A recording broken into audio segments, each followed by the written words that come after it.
नमस्कार। साक्षी news network के खास चुनावी कार्यक्रम कौन बनेगा गुजरातना सरदार में आप सभी का स्वागत है। गुजरात विधानसभा चुनाव के लिए सत्तारूढ़ बीजेपी के उम्मीदवारों की सूची सामने आते ही चुनाव रोचक हो चला है, क्योंकि इस सूची में कई ऐसे धुरंधर नेताओं के नाम नहीं हैं जो बरसों से गुजरात की राजनीति में अपना दबदबा बनाए हुए थे। गुजरात की चुनावी फिजा की बात करें तो अपनी उम्मीदवारी हासिल करने के बाद जहां विभिन्न पार्टियों के नेताओं ने जनता से संपर्क साधना और अपने नामांकन को दाखिल करने की तैयारी शुरू कर दी है, वहीं बीजेपी ने प्रधानमंत्री नरेंद्र मोदी की मेगा रैलियां कराने की योजना बनाई है ताकि चप्पा चप्पा भाजपा का हो जाए। वहीं कांग्रेस और आम आदमी पार्टी भी अपनी अपनी रैलियों में दिए जा रहे भाषणों में भाजपा पर हमले तेज करती जा रही हैं। 27 सालों से गुजरात में सत्तारूढ़ भारतीय जनता पार्टी की बात करें तो उसने राज्य विधानसभा चुनाव के लिए अपने उम्मीदवारों की पहली सूची जारी कर दी है। इस सूची में कई बड़े नाम गायब हैं तो कई ऐसे भी नाम हैं जिन पर पार्टी ने बहुत ज़्यादा भरोसा जताया है। ऐसा ही एक नाम है कांग्रेस छोड़कर बीजेपी में शामिल होने वाले पाटीदार नेता हार्दिक पटेल का। बीजेपी ने पाटीदार आरक्षण आंदोलन से राजनीतिक क्षितिज पर उभरे नेता हार्दिक पटेल को विरामगाम क्षेत्र से अपना उम्मीदवार बनाया है। खास बात यह है कि विरामगाम से बीजेपी पिछले 2 विधानसभा चुनाव लगातार हारी है, इसलिए हार्दिक के लिए यह क्षेत्र कड़ी और बड़ी चुनौती है। यदि हार्दिक पटेल विरामगाम सीट को जीतकर बीजेपी की झोली में डाल पाए तो यकीनन उनका राजनीतिक कद बढ़ेगा। वैसे हार्दिक पटेल पहले ही तय कर चुके थे कि वह विरामगाम से ही अपने जीवन का पहला चुनाव लड़ेंगे, इसीलिए वह काफी समय से इस क्षेत्र में सक्रिय हैं। हार्दिक पटेल लगातार विरामगाम में समाज के विभिन्न वर्गों के लोगों से मिलकर उनकी समस्याओं को काफी समय से सुन रहे हैं और उनका समर्थन मांग रहे हैं। हार्दिक पटेल ने जब बीजेपी में एंट्री ली थी तो उन्होंने खुद को प्रधानमंत्री नरेंद्र मोदी का छोटा सैनिक बताया था, इसीलिए अब लोगों की नज़र इस बात पर है कि मोदी का यह छोटा सैनिक बड़ी जिम्मेदारी निभा पाता है या नहीं। जहां तक विरामगाम क्षेत्र के चुनावी इतिहास की बात है तो आपको बता दें कि पिछले चुनाव में यहां से बीजेपी उम्मीदवार के तौर पर डॉक्टर तेजश्री बेन दिलीप कुमार पटेल ने चुनाव लड़ा था, लेकिन वह कांग्रेस उम्मीदवार लाखा भाई भीखा भाई से लगभग 6000 वोटों से हार गई थी। यदि साल 2012 के गुजरात विधानसभा चुनाव की बात करें तो उस समय यहां प्रागजी भाई नारायण भाई पटेल बीजेपी उम्मीदवार थे, लेकिन वह कांग्रेस उम्मीदवार डॉक्टर तेजश्री बेन दिलीप कुमार पटेल से हार गए थे। बीजेपी ने यह सीट आखिरी बार साल 2007 के विधानसभा चुनाव में जीती थी। उस समय बीजेपी उम्मीदवार कामभाई गागजी भाई राठौड़ ने कांग्रेस उम्मीदवार कोली पटेल जगदीश भाई सोमभाई को हराया था। हम आपको यह भी बता दें कि विरामगाम विधानसभा सीट अहमदाबाद जिले में आती है। यह क्षेत्र पटेलों का गढ़ माना जाता है। साल 2012 से इस सीट पर कांग्रेस का कब्जा है, इसलिए बीजेपी ने यहां से हार्दिक पटेल को टिकट देकर बड़ा दांव चल दिया है। जहां तक गुजरात के अन्य बीजेपी उम्मीदवारों की सूची की बात है तो आपको बता दें कि पार्टी ने आगामी विधानसभा चुनाव में जिन 38 मौजूदा विधायकों को टिकट नहीं दिया है उनमें मोरबी के विधायक समेत राज्य के 5 मंत्री शामिल हैं। मोरबी के विधायक और श्रम एवं रोजगार राज्य मंत्री ब्रिजेश मिर्जा का नाम 160 उम्मीदवारों की सूची में शामिल नहीं है। इसके अलावा कच्छ जिले में साल 2012 और 2017 में भुज सीट से जीतने वाली गुजरात विधानसभा अध्यक्ष नीमाबेन आचार्य को भी पार्टी ने इस बार टिकट नहीं दिया है। मौजूदा मंत्रिमंडल से बीजेपी ने राज्य के संसदीय और विधायी मामलों के मंत्री राजेंद्र त्रिवेदी, सामाजिक न्याय और अधिकारिता मंत्री प्रदीप परमार, श्रम और रोजगार राज्य मंत्री ब्रिजेश मिर्जा, परिवहन राज्य मंत्री अरविंद रयानी और सामाजिक न्याय और अधिकारिता राज्य मंत्री आरसी मकवाना को भी टिकट नहीं दिया है। वहीं पिछले मंत्रिमंडल के जिन सदस्यों को इस बार उम्मीदवार नहीं बनाया गया है उनमें पूर्व मुख्यमंत्री विजय रूपाणी, पूर्व उप मुख्यमंत्री नितिन पटेल और पूर्व मंत्री आरएस फाल्दू, भूपेंद्र सिंह चुड़ासमा, सौरभ पटेल, कौशिक पटेल, वासन अहिर और धर्मेंद्र सिंह जडेजा शामिल हैं। उधर बीजेपी के मुख्य प्रतिद्वंदी बनकर उभरने की कोशिश कर रही आम आदमी पार्टी की बात करें तो उसके बारे में यह बताना जरूरी है कि साल 2017 के विधानसभा चुनाव में आम आदमी पार्टी ने 29 सीटों पर अपने उम्मीदवार उतारे थे, लेकिन सभी पर उसके प्रत्याशियों की जमानत जब्त हो गई थी। आम आदमी पार्टी दावा कर रही है कि वह अब गुजरात के लोगों तक पहुंच बनाने में कामयाब हो गई है, लेकिन उसके दावों का पता 8 दिसंबर को पता चलेगा जब चुनाव परिणाम आएंगे।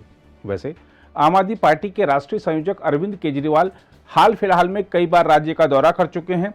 तथा उन्होंने पार्टी के सत्ता में आने पर कई गारंटी देने का वादा किया है।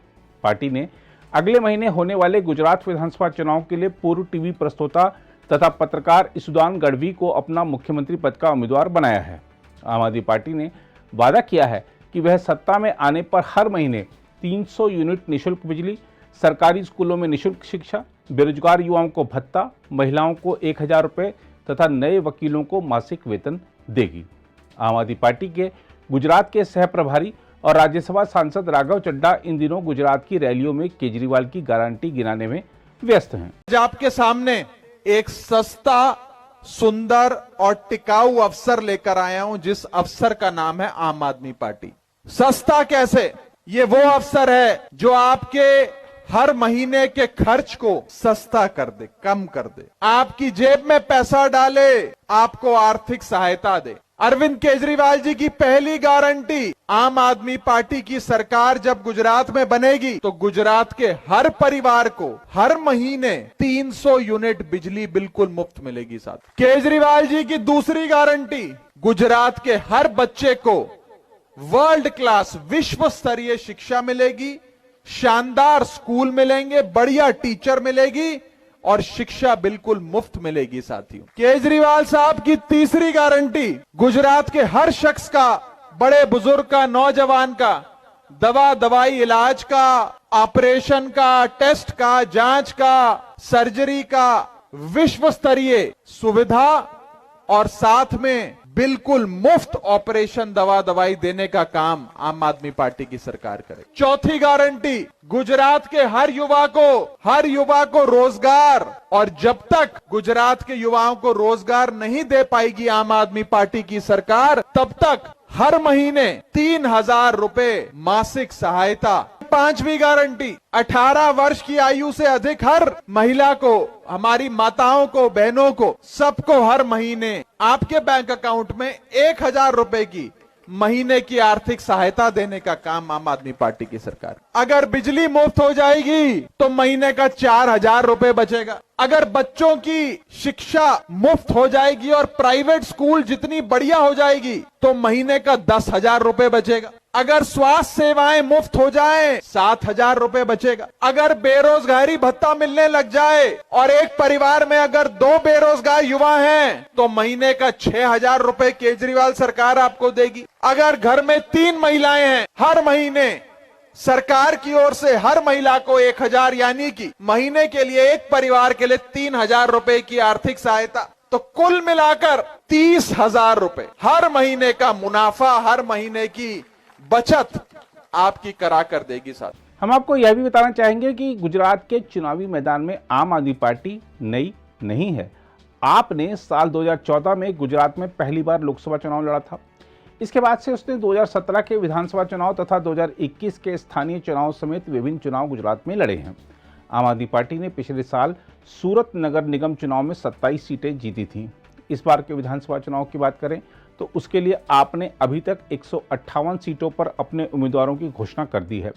पार्टी के बाकी उम्मीदवारों के बारे में माना जा रहा है कि उनमें अधिकतर वह लोग हो सकते हैं जिन्हें बीजेपी या कांग्रेस का टिकट नहीं मिला है। देखना होगा कि क्या दिल्ली और पंजाब की सत्तारूढ़ पार्टी बीजेपी के गढ़ में झाड़ू चला पाती है या फिर एक बार फिर मोदी का जादू चलता है और हर जगह कमल ही खिलता है। वैसे जहां तक गुजरात के मुख्यमंत्री भूपेंद्र पटेल की बात है तो आपको बता दें कि उन्हें घाटलोडिया विधानसभा सीट से उम्मीदवार बनाया गया है। इस बार के चुनाव की खास बात यह भी है कि क्रिकेटर रविंद्र जडेजा की पत्नी को बीजेपी ने जामनगर उत्तर से उम्मीदवार बनाया है। माना जा रहा है कि यदि रविंद्र जडेजा अपनी पत्नी के लिए चुनाव प्रचार करेंगे तो बीजेपी को अन्य सीटों पर भी इसका फायदा होगा। फिलहाल आइए आपको दिखाते हैं क्या कह रही हैं जडेजा की पत्नी और जामनगर उत्तर से बीजेपी की उम्मीदवार। खुशी का अवसर है। मेरे साथ साथ जितने भी कार्यकर्ता भाइयों बहनों का आज चुनाव हुआ है उम्मीदवार के तौर पे, तो उनके लिए भी मैं बहुत हार्दिक शुभकामना उनको दे रही हूँ। साथ ही साथ में केंद्र का हमारा जो नेतृत्व संभाल रहे हैं हमारे माननीय प्रधानमंत्री मोदी जी, अमित शाह साहब, JP नड्डा साहब, साथ गुजरात का जो नेतृत्व गुजरात की जो कमान संभाल रहे भूपेंद्र पटेल साहब, CR पाटिल साहब, इवन जामनगर का जो हमारा संगठन का नेतृत्व है, उनका मैं तहे दिल से आभार व्यक्त करती हूँ कि पार्टी ने जिस प्रकार मेरे ऊपर भरोसा जता के मुझे ये जो अवसर प्राप्त मिला है, उनके लिए मैं तहे दिल से धन्यवाद करती हूँ। आगे चल के सिटी में मुझे जो टिकट मिला है, तो सिटी में बेहतर से ज़्यादा बेहतर हम क्या कर सकते हैं, विकास को और आगे कैसे बढ़ाते हैं, वही एक मुद्दा है, वो बहुत ही आवश्यक है। अगर आप भी लेना चाहते हैं देश दुनिया की तमाम जानकारी तो आज ही सब्सक्राइब करें हमारे चैनल को। साथ ही नीचे दिए बेल आइकन को जरूर दबाएं ताकि हर अपडेट आप तक पहुंच सके।